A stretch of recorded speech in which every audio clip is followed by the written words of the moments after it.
When my wife said the following, "I will no longer be intimate with you," she thought it would break me. She thought it would bring me to my knees, begging for scraps of her affection. What she didn't realize was that she'd just handed me the key to my freedom. Marriage, they say, is built on compromise, trust, and love. At least, that's what I thought when I stood at the altar with Emma, my wife, 9 years ago.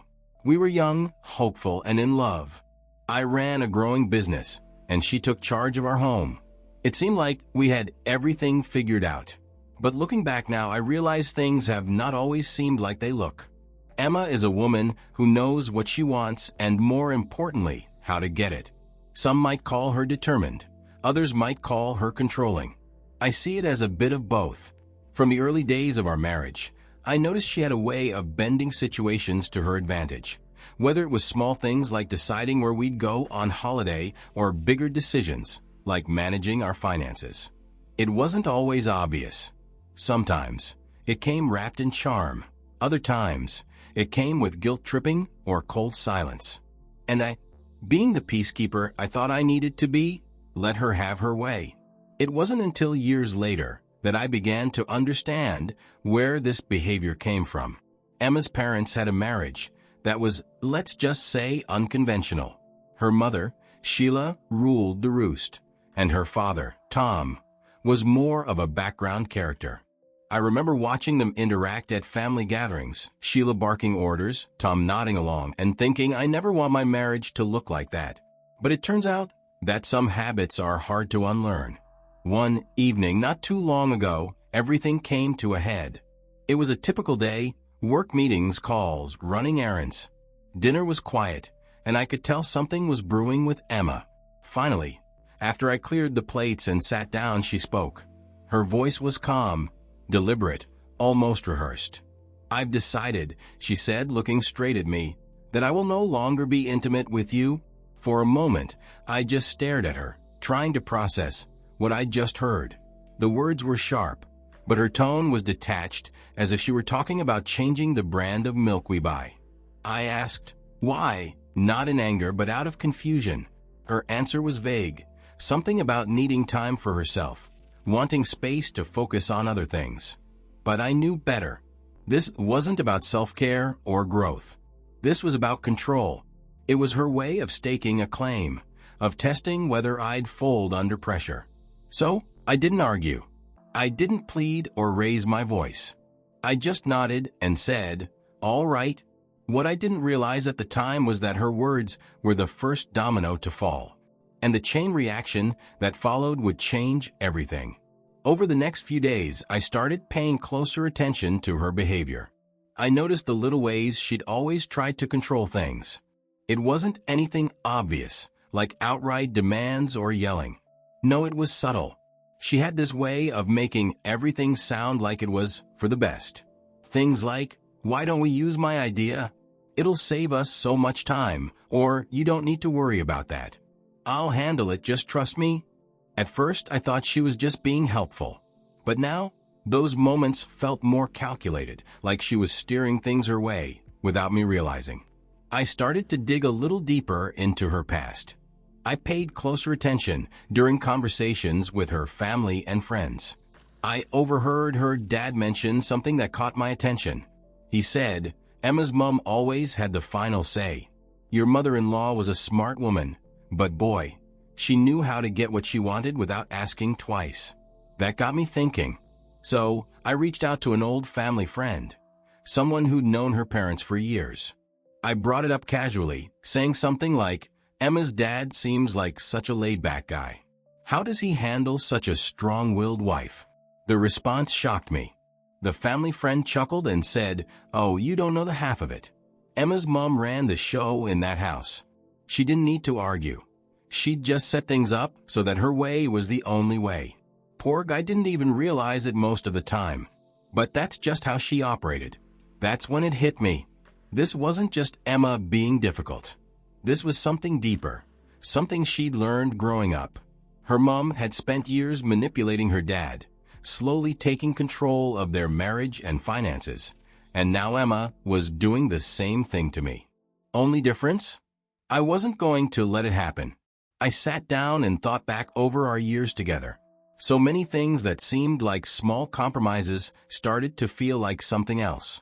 Like the time she convinced me to sell my old car, one I loved, and put the money toward joint expenses. The time she talked me into giving her full access to our bank account so she could help manage the bills.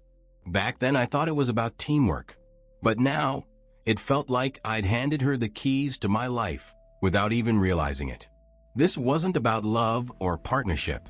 It was about control, her control, and I knew I had to figure out how to protect myself before I ended up like her dad, trapped in a marriage where I had no say in my own life. I started by pulling back emotionally. It wasn't easy at first because for years I'd been the one to smooth things over whenever there was tension between us. But this time I let the silence grow. Every time she tried to bait me into an argument, whether it was about money, the kids, or something as small as the way I folded laundry, I kept my responses short and neutral.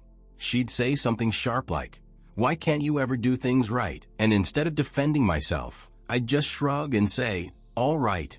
The more I stayed calm, the more frustrated she became. But I wasn't going to feed into it anymore.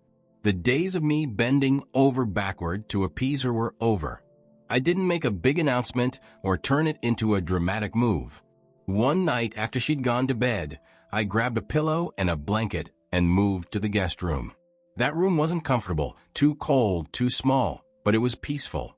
It became my little retreat, a space where I didn't have to tiptoe around her moods. Emma noticed right away, of course. The next morning, she stood in the doorway and stared at me while I was making the bed. "What are you doing in here?" she asked. I looked her in the eye and said, "I think we both need some space." She didn't say much after that, but the look on her face said it all. She thought this was a phase, that I'd come crawling back. But the truth was, I was already starting to feel lighter, like I was finally reclaiming a piece of myself. The real shift came with the finances. Emma didn't work. She hadn't for years. I didn't mind being the sole provider when we were a team, but after her little declaration, I wasn't going to keep funding her whims without question. I started small. First, I canceled her credit card. I didn't say anything. I just waited for her to notice. When she came to me, waving the card and demanding to know why it wasn't working, I calmly told her, "We need to cut back on unnecessary expenses." Next, I redirected funds from our joint accounts to a personal one she couldn't access. That move hit her harder than I expected. Suddenly, she couldn't go on her regular shopping sprees or order expensive takeout whenever she felt like it. Every expense had to go through me, and let's just say I wasn't approving much. I could see the frustration building in her, but I didn't feel bad. For years, I'd carried the weight of this marriage, and now I was done being her safety net. If she wanted control, she could learn what it felt like to stand on her own 2 feet. She tried to keep up appearances, but the strain was showing. She began skipping her usual meetups with friends, making excuses about being too busy. I knew better.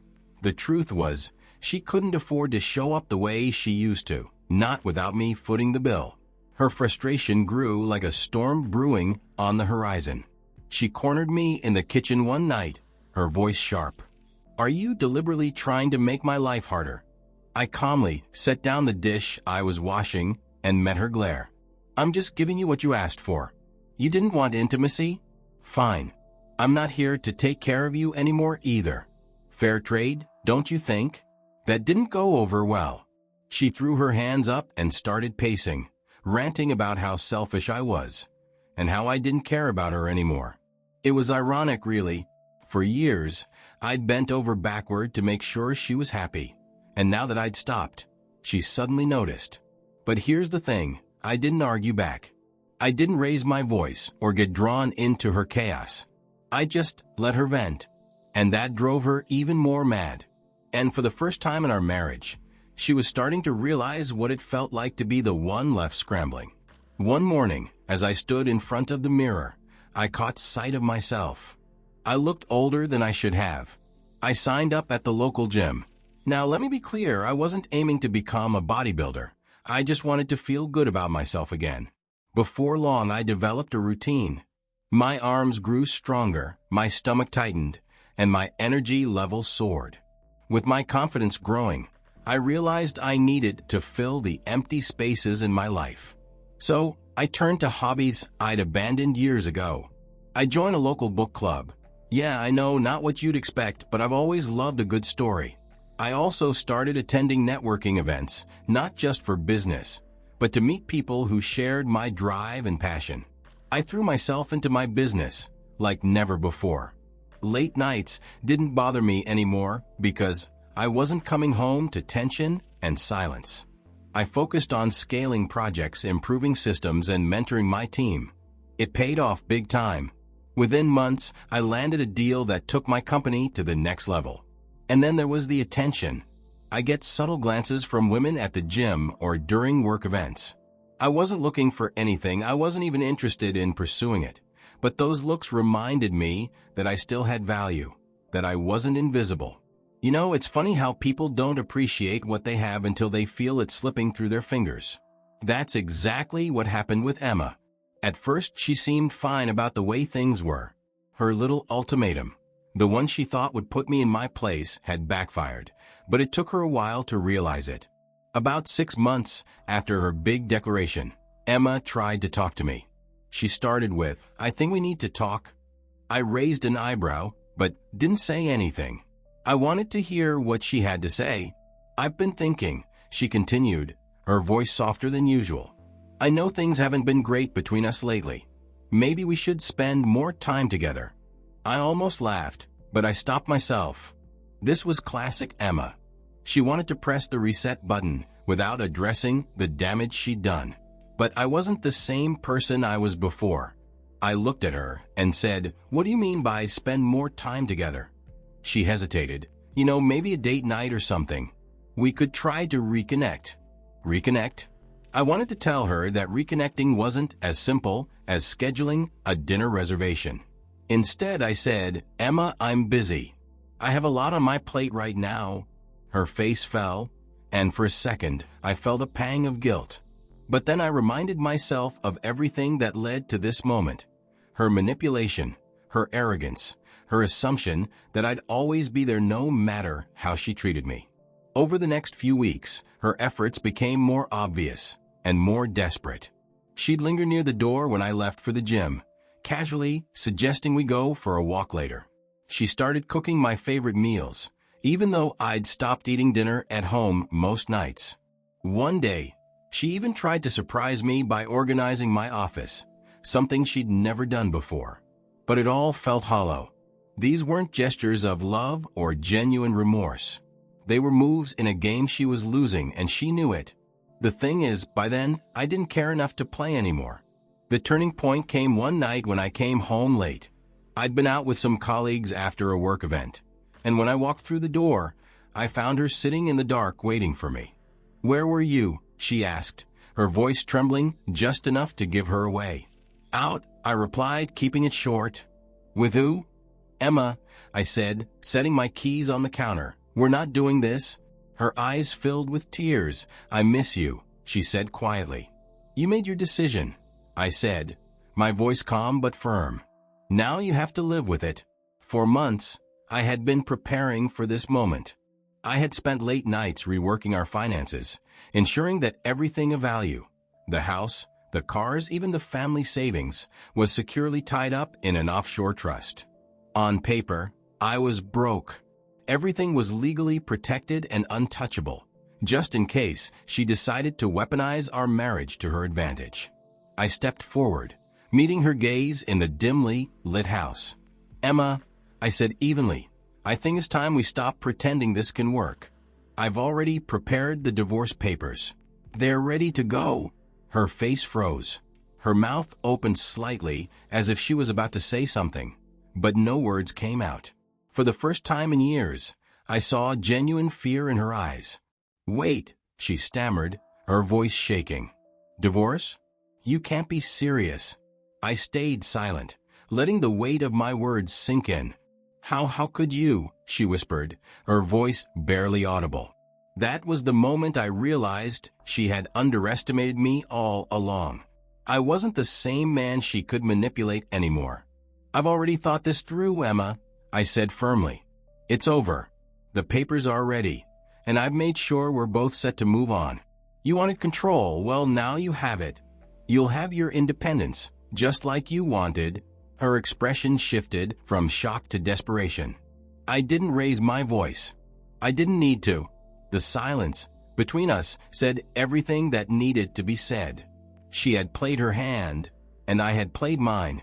Only now she was finally realizing that she had lost.